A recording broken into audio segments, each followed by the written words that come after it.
पूरा राममय हो रहा है, तो थोड़ी सी जानकारी उनसे भी हम लेना चाहेंगे, जो पूरा ये माहौल बदल रहा है, इसमें क्या भूमिका आप देख रहे हैं अयोध्या के आसपास के लोगों की? क्या वैसा ही है जैसा बाहर से दिख रहा है, सब राममय हो चुका है? अरुण जी, देखिए और इस अमरीश जी, यात्रा के अयोध्या, जी। हाँ अयोध्या पर तो मैं बोलूंगा ही, लेकिन एक मैं महात्मा गांधी का 1910 का एक कथन है जिसको मैं आपके सामने पढ़ना चाहूंगा, जो मगन लाल गांधी को उन्होंने लिखा था और जो संसदीय लोकतंत्र पर एक बहुत बड़े राजनेता की कठोर टिप्पणी है। वो व्यक्ति कहता है कि संसद का मोह त्यागना कठिन है। चमड़ी उतारना, जीवित व्यक्ति को आग में झोंकना, लोगों के नाक कान काटना निस्संदेह जंगलीपन था, लेकिन चंगेज खां, तैमूर लंग और ऐसे अन्य लोगों के अत्याचारों की अपेक्षा संसद का अत्याचार ज्यादा बड़ा होता है। इसी कारण हम उसमें फंस गए हैं।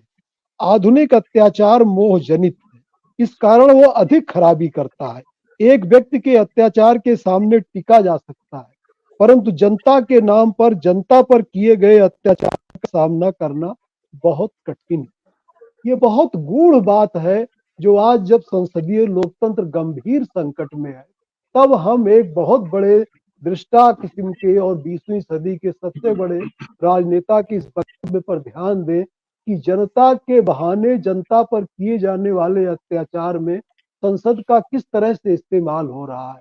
आपके सभी पैनलिस्टों ने फेट कंपनी कर दिया है कि 24 का चुनाव तो निर्णय हो चुका है, वोटिंग मशीन नहीं जैसे नहीं, सभी सबने काउंट, नहीं सभी सबने ने नहीं, काउंट कर सभी ने लिया नहीं, है, सब सबने सभी ने देख नहीं लिया कहा, है। ये नहीं ये सभी ने नहीं बहुत कहा। ये बहुत खतरनाक मानस है किसी पत्रकार का, अगर भारतीय जनतंत्र के बारे में हम ऐसा मानस बना चुके हैं। मैं आपसे सवाल सभी से पूछना चाहता हूं, दर्शकों से भी और पैनलिस्टों से भी, क्या भारतीय लोकतंत्र को बचाने की जिम्मेदारी सिर्फ राहुल गांधी की है? हमारी आपकी कोई जिम्मेदारी नहीं है।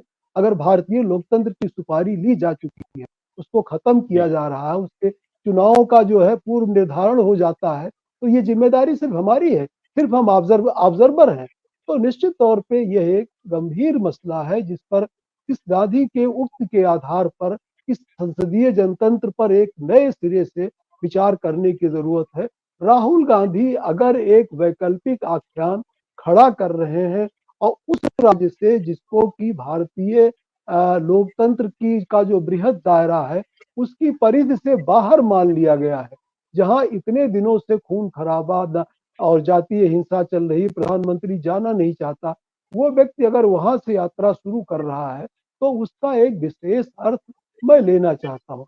निश्चित तौर पर अयोध्या हमारे राजनीति के केंद्र में उपस्थित हो गई है और अयोध्या को किया भी जा रहा है। एक अपने लोगों के एक मतलब एक तरह से सहकर्मी रहे हैं, उनकी एक किताब भी आई है, फिर लौटे राम, और उस पर तमाम मित्र लोग चर्चा भी कर रहे हैं अयोध्या के बहाने।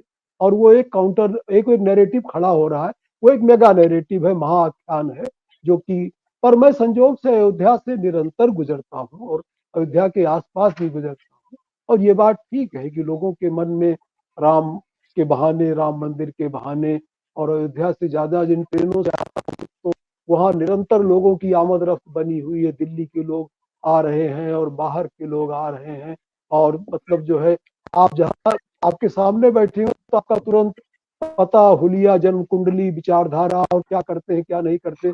अच्छा तो आप प्रोफेसर तो नहीं है, आप तो पत्रकार लगते हैं, और आप ये है वो सब चीजें पूछने खंगालने लगते हैं। वो तुरंत आपका पूरा इंटरव्यू लेने लगते हैं और फिर आपसे जो है वो बहस करने लगते हैं। ये अयोध्या के आने जाने वालों का एक माहौल है। लेकिन अयोध्या पर ही एक किताब वहाँ के पत्रकार कृष्ण प्रताप सिंह की है, और वो जीरो माइल अयोध्या के नाम से है। मैंने उसकी लंबी समीक्षा भी की है। वो भी किताब पढ़नी चाहिए कि अयोध्या को किस तरह से ध्वस्त किया गया है, तोड़ा मोड़ा गया है, और उसमें लोग मतलब जो है कितने मंदिर तोड़े गए हैं, कितने लोग उसमें गिर के जो है जान दिए, कितने लोगों का रोजगार चौपट हुआ है, और किस तरह से गुजरात के लोगों ने वहां पे जमीनें खरीदी हैं, धन लगाया है, पैसा लगाया है। आज अयोध्या में जमीन खरीदना किसी के लिए दुश्वार हो गया है। जिसके पास भी नंबर 2 का पैसा है वो वहाँ रियल इस्टेट में इन्वेस्ट कर रहा है, और सारी बहुत सारी चीजें अयोध्या में चल रही हैं। अब वो धर्म क्या रूप लेगा मैं नहीं जानता। मेरे जानकारी में, मेरे विश्लेषण में धर्म के 3 रूप हैं। एक धर्म राजनीति से मिलकर के सांप्रदायिक चरित्र ग्रहण करता है, एक धर्म बाजार और व्यवसाय से मिलकर के जो है अपना व्यवसायीकरण करता है, और तीसरा धर्म जो धर्म का है वो मुक्तिकामी होता है, वो गरीबों, दलितों, पिछड़ों के और स्त्रियों की मुक्ति में अपना योगदान देता है। दुनिया के कई हिस्सों में धर्म का ये भी रूप रहा है। तो अयोध्या को समझने के लिए अगर भारतीय राजनीति में, भारतीय बुद्धिजीवियों में एक तबका है जो बिल्कुल उससे जो है दूरी बनाता है और वो नहीं जाएगा किसी भी हालत में, एक तबका यह है कि नाम लेते ही श्रद्धा से नतमस्तक हो जाता है, जैसे कोई जो है अयोध्या के राजनीतिकरण और व्यवसायीकरण ने कोई महान कार्य कर दिया, भारतीय राजनीति में किन्हीं उदात्त मूल्यों की स्थापना कर दी है। मेरा मानना है कि अयोध्या राम के आदर्श निश्चित तौर पे अलग आदर्श है, और जिसकी चर्चा, राम राज्य की चर्चा गांधी ने बार बार की है। उनका कहना था कि मेरा राम राज्य दशरथ के पुत्र राम का राम राज्य नहीं है, मेरा राम राज्य जो है वो रैदास का बेगमपुरा है, खलीफा का शासन है, और मेरा राम राज्य किंगडम ऑफ गॉड जैसा है, जहां पर जो है वो न पूंजीपतियों का शासन होगा, न सेना का शासन होगा, वहां व्यक्ति की गरिमा होगी। तो वो दोनों चीजें जो है ना आपके उत्तर प्रदेश में है, न व्यक्ति की गरिमा है और न पूंजीपतियों की शासन से मुक्ति है, न सेना और सुरक्षा बलों के दमन से मुक्ति है। तो ऐसे में अयोध्या के विकल्प के तौर पर जो सामाजिक, राजनीतिक और आर्थिक न्याय के लिए न्याय यात्रा चल रही है, वो संविधान के मूल्यों की है, वो हमारे जो है वो भारतीय संस्कृति के मूल्यों की भी है, जिसके गांधी जी वाहक थे।